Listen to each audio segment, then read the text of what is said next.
आदाब हिंदुस्तान। आप देख रहे हैं हमारी आवाज़। मैं हूं मोहम्मद शुएब रज़ा और आपका इस्तकबाल करता हूं आज के स्पेशल शो सवाल पूछे जाएंगे में।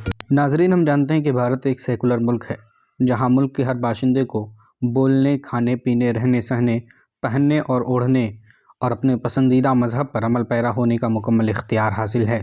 और यही चीज़ भारत को दीगर तमाम ममालिक से मुमताज़ करती है कि एक ही मुल्क के एक सूबे, एक ज़िले, बल्कि एक शहर और गांव में भी मुख्तलिफ़ किस्म के लोग बूदोबाश इख्तियार करते हैं। एक ही गांव में कोई अब्दुल्ला है तो कोई हरीराम, कोई हरविंदर कौर है तो कोई डिशूज़ा, कोई गोश्त खाता है तो कोई हरी सब्जियों पर इख्तिफा करता है। कहीं का रसगुल्ला मशहूर है तो कहीं का पेठा, कहीं थालियों में खाना परोसा जाता है तो कहीं केले के पत्तों पर खाने सजाए जाते हैं। कोई हिंदी बोलता है तो कोई उर्दू, किसी को भोजपुरी ज़बान भाती है तो किसी को मराठी और तमिल ज़बान रास आती है। कोई शहर की गहमा गहमी में रहना पसंद करता है तो किसी को गांव देहात की आबो हवा रास आती है। कोई धोती कुर्ता पहनना पसंद करता है तो कोई कुर्ता पैजामा। किसी को पगड़ी बांधे रहना अच्छा लगता है तो किसी को गले में टाई लटकाना। गर्ज की भारत एक ऐसा चमनिस्तान है जहां तरह तरह के फूल खिले हुए हैं जो मुख्तलिफ़ जिहात में, मुख्तलिफ़ औक़ात में अपनी भीनी भीनी खुशबुओं से इस पूरे गुलिस्तान को मुअत्तर करके हमेशा सरसब्ज़ो शादाब रखते हैं। और यही वो खूबी है जो अमेरिका हो या रूस, चीन हो या यूरोप, भारत की सिवा कहीं नहीं पाई जाती है। हाँ, मगर अब ऐसा लगता है कि ये भारत की तारीख़ का एक सुनहरा माज़ी था जो गुज़र गया और वक्त की अज़मत रफ्ता के मानिंद हो गया, जो अब लौट कर नहीं आ सकता, क्योंकि भारत की मौजूदा तस्वीरों में उस खूबसूरती और दिलरुबा मनासिर का कोई अक्स व परतो नज़र नहीं आता। आज भी हैं तो वही सारे लोग, मगर उनकी ज़हन व दिमाग में ऐसा जहर घोल दिया गया है कि हर आन एक दूसरे के जज्बात व एहसासात को तहे तेख करने की कोशिश में लगे रहते हैं और एक दूसरे की इज़्ज़त व नामूस को पामाल करने में कोशां हैं। उन्हें एक दूसरे का खाना पीना, रहना सहना पसंद नहीं। उन्हें एक दूसरे की बोली, पहनावा, धर्म व मजहब, हत्ता कि एक दूसरे का चेहरा भी पसंद नहीं। नफ़रत की इन तस्वीरों को अगर यकजा किया जाए तो भारत की मौजूदा शबीह किसी के सामने पेश करने में शर्मिंदगी महसूस होगी। नफ़रत के सौदागरों ने मुल्क में फ़िरका परस्ती की ऐसी बुनियाद डाल दी है कि एक हिंदू किसी मुस्लिम को कहीं भी मार गिराता है, किसी मुस्लिम को हिंदू मजहबी नारा लगाने पर मजबूर कर देता है और इनकार की सूरत में बड़े आराम से मौत की घाट उतार देता है।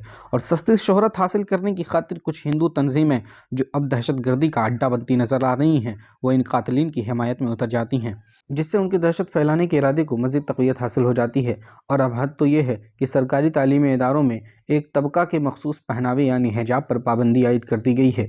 कितने शर्म की बात है कि किसी खातून को उसका चेहरा और नीम बदन दिखाने पर मजबूर किया जा रहा है। ज़रा तसव्वुर तो करें कि कोई लड़की कहीं जा रही हो और कुछ नौजवान उसके सर से दुपट्टा उतारने पर मजबूर कर दें, या उसने साड़ी पहन रखी हो और उसे साड़ी की बजाय स्कर्ट पहनने पर मजबूर किया जाए, तो उस औरत पर क्या बीतेगी? क्या हमारे मुल्क की अदालत इस हरकत को नज़रअंदाज कर देगी, या कोई इंसाफ पसंद तबका उसे कबूल कर लेगा, या कोई बाप अपनी बेटी, भाई अपने बहन के साथ हुए उस सलूक को बर्दाश्त कर सकेगा? अगर हाँ तो थू है ऐसी अदालत, समाज और माँ बाप, भाई और शौहर। और अगर नहीं तो फिर कैसे कर्नाटक की उन मुस्लिम बच्चियों को हिजाब उतारने पर मजबूर किया जा सकता है, जिस तरह एक साड़ी वाली औरत को साड़ी की बजाय स्कर्ट पहनने पर मजबूर करना कानूनन जुर्म है।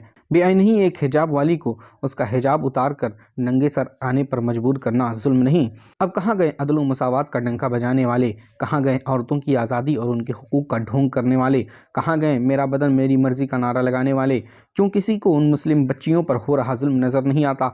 क्यों किसी को उन मुस्लिम बच्चियों के मुस्तकबिल की फ़िक्र नहीं? क्यों कोई नहीं बोलता कि जिस तरह मुल्क के ईवानों में हर मेंबर को अपने पसंद का लिबास पहन कर आने की इजाज़त है, उसी तरह तालीम गाहों में हर बच्चे और बच्ची को अपनी पसंद की लिबास ज़ेब तन करने की इजाज़त नहीं? मुल्क की अहम तरीन जगह पार्लियामेंट में एक शख्स भगवा रंग में रंगा धोती कुर्ता पहनकर माथे पर टीका कशका लगा कर आता है, तो दूसरा शख्स कुर्ता पैजामा पहनकर टोपी लगा कर आता है, तो वहीं तीसरा शख्स पैंट शर्ट पहनने के बाद टाई लगा कर आता है, और चौथा शख्स सर पे पगड़ी बांध कर आता है। और बिला तफरीक ये सब के सब अपने मजहबी शियार की नुमाइश और अपने मजहब पर कारबंद होने की गरज से ही ऐसे मखसूस लिबास पहनते हैं जो उनका दस्तूरी हक़ है, जिससे न हमें, न आपको और न ही दस्तूर और कानून को हक़ एतराज़ हासिल है। फिर एक कॉलेज में क्यों किसी को उसका मखसूस लिबास पहन कर आने की इजाज़त नहीं, वो भी ऐसी सूरत हाल में कि वो हिजाब को اپنے مذہبی شعار سے کہیں زیادہ اس وجہ سے پہنتی ہیں کہ ان کی عزت و ناموس محفوظ رہے۔ جس طرح ہمارے ہندو بھائی اور بہنوں کا ماننا ہے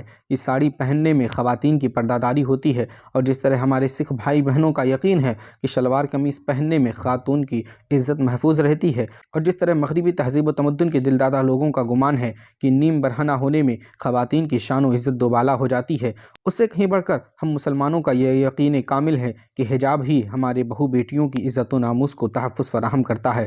پھر کیوں ہمارا سماج و معاشرہ، ہمارے ملک کی عدلیہ، اقتدار کی کرسی پر بیٹھے ملک کے حکمران، انسانی بالخصوص عورتوں کے حقوق کی بات کرنے والی تنظیمیں، ہر معاملے میں مسلمانوں کے شبیہ داغدار کرنے کے لیے کوشاں رہنے والی میڈیا، اور مسلم خواتین کو 3 طلاق کا فریب دینے والے مودی یوگی کو ان مسلم بچیوں کی بے بسی نظر نہیں آتی؟